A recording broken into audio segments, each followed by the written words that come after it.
আসছি, হ্যাঁ আমার ইউসুফ ওখানে আছে, হ্যাঁ এরপরে আমি মকবুল ভাইয়ের লগে পাচ্ছি, মকবুল ভাই আমাকে পাঠাইছে, হ্যাঁ শমসুল স্যার সবরে নয়, হ্যাঁ বলছে কালকে যদি পারো না পরশু যাও, হ্যাঁ গিয়া ওখানে খবর লইয়া কিছু মানুষের সামনে দাঁড়াও, হ্যাঁ বুঝলি কথা, হ্যাঁ জি তারপরে রিলিফ করতে লাগবে এটা আমারে জানাও।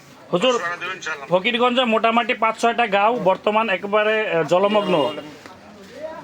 এই যে রাস্তার উপরে রয়েছে, আমি ভিডিও আপনাকে পাঠাবো। পাঠাও পাঠাও। হ্যালো, হ্যাঁ হুজুর কন। আমিও কালকে তো পারবো না, তাহলে পরশু পরশু যাইবো ইনশাআল্লাহ। আমি বলিয়ে দিচ্ছি সবাইকে, ইনশাআল্লাহ যাইবো না ইনশাআল্লাহ হলিয়ে যাইবো ইনশাআল্লাহ। ইনশাআল্লাহ ইনশাআল্লাহ ইনশাআল্লাহ হুজুর দোয়া করতেছি। দোয়া করেন হুজুর। আমার হ্যালো, হ্যাঁ কন হুজুর। না হ্যাঁ আমার এই পুরা গ্রুপ নারাজ আছে, না মরলে তো আমরা যাইবো না। হ্যাঁ আমি বললাম ভাই, হ্যাঁ ওরা যদি কাম আল্লাহ রাস্তা করিয়া না করতে চাও, হ্যাঁ আর হ্যাঁ সন্তানরা যে খুশ করার জন্য না হ্যাঁ। তারা বলতেছে, তারা আমি সব না, এই সময় এসব কোনো মাত নাই।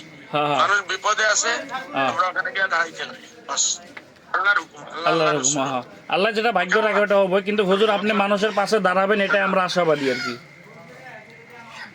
না না না ইনশাআল্লাহ ইনশাআল্লাহ ইনশাআল্লাহ আসতে যাই পাঠাইছি ইনশাআল্লাহ। আসসালামু আলাইকুম হুজুর।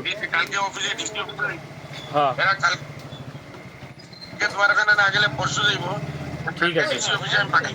ওকে ওকে ইনশাআল্লাহ ইনশাআল্লাহ অ্যাপ্লিকেশন দিয়ে, ওকে ওকে ইনশাআল্লাহ। আসসালামু আলাইকুম হুজুর। তুমি এরকম পাঠাইতে থাকবে। হ্যাঁ ইনশাআল্লাহ ইনশাআল্লাহ হুজুর। আসসালামু আলাইকুম। আসসালামু আলাইকুম।